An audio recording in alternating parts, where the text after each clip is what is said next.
वाह एगो भाई निकले बा झमकावला से होई।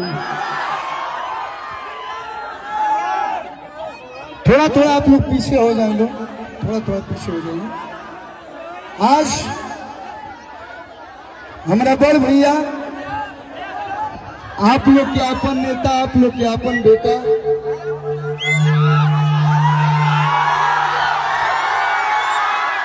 पवन भैया के आशीर्वाद देवे खातिर, प्यार देवे खातिर जितना लोग जुटल बा, सब लोग के पवन भैया के साथ साथ कलुआ के साथ सब कुछ के सादर प्रणाम बा हो। आज आप लोग के क्षेत्र के विकास करे खातिर पवन भैया आप सबके बीच आई बनी। तो हम चाहते हैं कि के पवन भैया के साथ बतन दोनों हाथवा उठा के बता दो। इन्हें हमार माई बहन चाची लोग काफी संख्या में वालों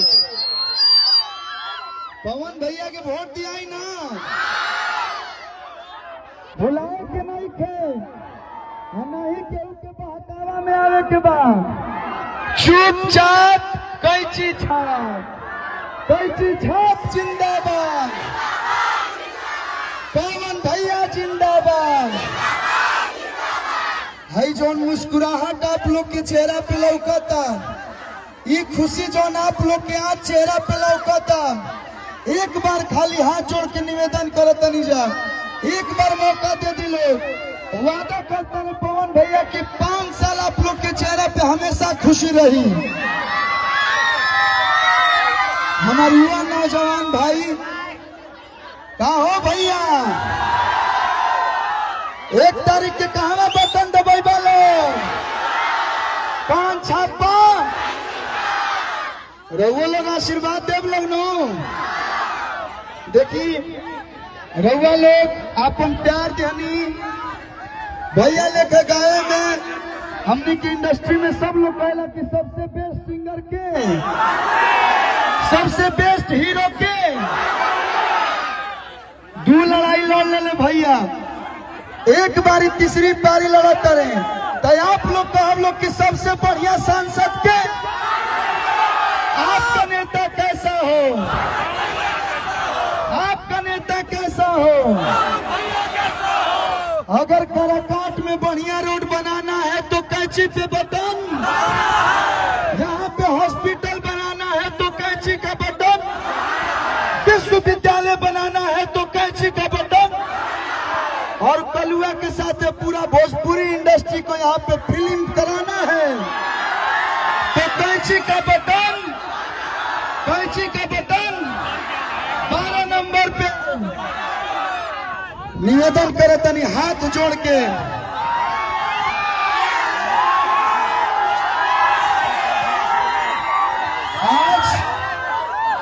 आज पूरा बिहार ना, पूरा इंडिया ना, पूरा वर्ल्ड में कहीं चर्चा होता कि काराकाट का नेता कैसा हो, काराकाट का नेता कैसा हो। हमार माई बहन चाची लोग की संख्या बहन, हमारे सब भाई लोग की संख्या बा, जे आगे भाई लोग तो जान गई कि कैसे छाप पर बटन दबाने के बाद, लेकिन जे नहीं खे लोग के बताइबा लोग हो। पवन भैया हमारे सब भाई वादा करता लोग, भैया कहे ले कि अगर आप लोग हमें जिताएंगे तो सांसद पवन नहीं, सांसद कैंची छाप पवन भैया। और जितना हो भैया चाचा लोग खड़ा बानी लो, भुलाए के नहीं खे, 1 तारीख के 12 नंबर पे कैंची छापा बटन दबा के इतिहास बना दिलो, ताकि जैसे आज पवन भैया आप लोग के बीच में आई बनी, ये कहीं जाइए ना, इनवा लोग के छोड़ के कहीं यही काराकाट यही गोह में रही है, आप लोग के बीच में रही है। भैया खातिर हम बस 2 लाइन गोले बनी हुए गा देता नहीं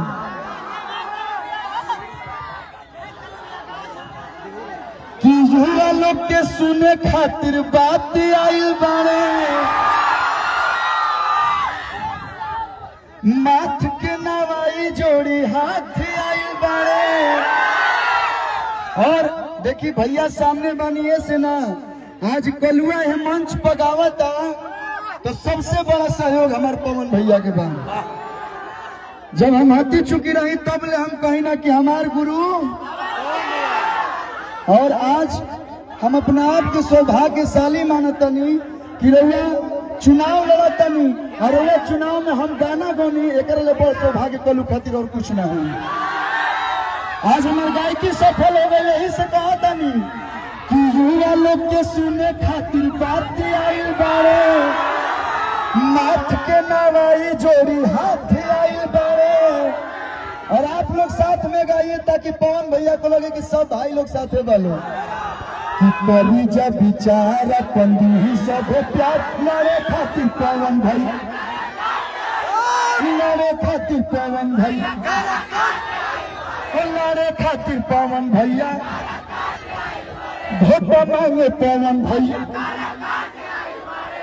अरे ये पवन आज तक आप लोग की आवाज क्यों संसद भवन में पहुंचाइए बा? अरे संसद भवन छोड़ी इंडिया छोड़ी बिहार के राजधानी पटना में क्यों जानत रहे कि करोड़ काटे को लोकसभा बा? तो जनावल के पूरा देश में लोहा मनवावल के तो वोट के दोसर ली वोट के करा के देव लोग कहाँ पर हैसे कह के हैसे लोग छुट्टी कर देवे के बा कि इहे पवन संसद भवन जाके जनता ला बोली है भलाई में। सुना चाची सुना मैया राजनीति के अइले लड़ाई में। एक बेरी फिर दलोग प्यार के नजरिया चम चम चम चमके लगी बिहारी बजरिया। विकास वाला लेके सौगात आई बड़े। अब भैया हो पवन भैया लोग कहता कि जात पात की लड़ाई बा जात पात पे वोट आई जात पात से ऊपर उठ के जैसे कलाकार किसी एक जात के लिए गाना नहीं गाता है वैसे नेता भी किसी एक जात का तो जात पात से ऊपर उठ के छोड़ी जात पात मिटावे आई बड़े। भैया हो साथ आई बड़े करी जब बिचारा पंदी सब प्यार लड़े खातिर पवन भैया कली संग स्वर सम्राट आइल बाड़े। अरे सतपाल प्रियंशु भी साथ आइल बाड़े। करी जब बिचारा पंदी सब प्यार लड़े खातिर पवन भैया लड़े खातिर पवन भैया करा खातिर वने से समर्थन दोनों हाथ उठा के बता दी लोग तो देखी भैया। अरे चलो ना पवन तो रोटी कौन है? जय पवन जय पवन। देखो भैया के लाइन है हवा को कोई रोक पाए? अरे कोई चीज पे बटन दबाई दी है प्यार बरसाई दी है लारी आइल बानी आप लोग के बेटा इनके नेता बनाई दी है। और मैं हमेशा से गाते रहता हूँ आज भी एक लाइन गाऊंगा आप लोग की आवाज हो कि जैसन सोचले रहनी जैसन सोचले रहनी पवन भैया मोर बाड़े। आज कलुआ अकेले नहीं खेगा पूरा करकाट पूरा डिहुरी गाता है भैया। वो जैसन सोचले रहनी पवन भैया मोर बाड़े संसद बजो पूरा करकाट में तो पूरा हिंदुस्तान में तो नहीं के सोर बाड़े कि कैची छाप पता ना बनाई दिया हो। जी हमारा पवन भैया के साथ है बात। पवन भैया के आगे सांसद बनाना चाहता है, दोनों हाथ उठा के समर्थन दे दिलो। भारत माता की, भारत माता की। पवन भैया जिंदाबाद,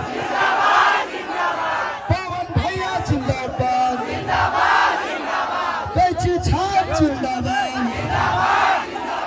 बस निहोरा कराई बनी जा, निवेदन कराई बनी जा, एक बार मौका दिलो। बहुत बहुत धन्यवाद। अब आप सबके बीच आप लोग के चहेता, आप लोग के नेता श्री पवन भैया। सब लोग पीछे करवा दे, सब लोग दीदी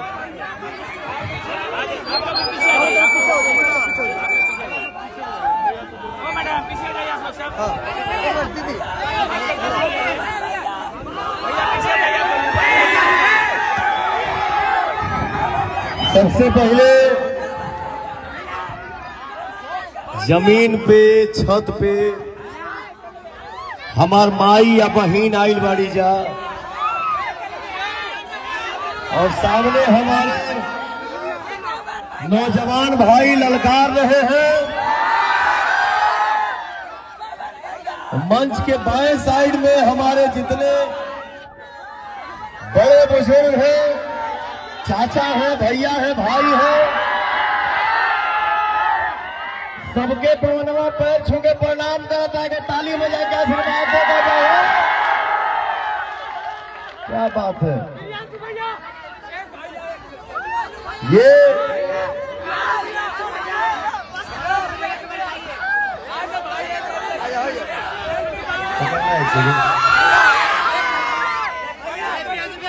आज जितना आप सबका प्यार, आशीर्वाद, दुलार पवनवा को मिल रहा है, सही बता दी भैया, मैंने इतना उम्मीद नहीं किया था, इतना उम्मीद नहीं किया था। आप सब ने अपने प्यार और दुलार आशीर्वाद से पवन का दिल जीत लिया है। एक बेटा का एक भाई का वादा है, एक बेटा का भाई का वादा है। भैया तेरे पीछे हो जाए। मैं अपने जीवन में कभी बनावटी काम नहीं किया हूँ, जो भी करता हूँ दिल से करता हूँ। एक बेटा भाई का वादा है, आपकी खुशी के लिए आपने पवन का दिल जीता है, एक भाई और बेटा का दिल जीता है, और इस भाई बेटा का वादा है काराकाट की जनता की खुशी के लिए अगर पवन सिंह को जान भी देना होगा तो ये आपका बेटा भाई खुशी खुशी दे देगा। काराकाट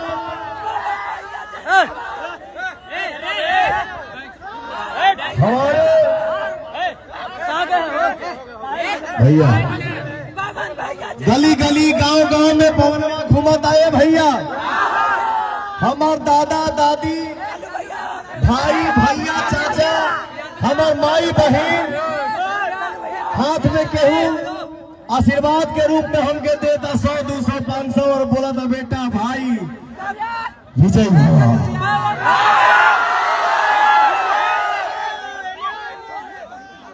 मैं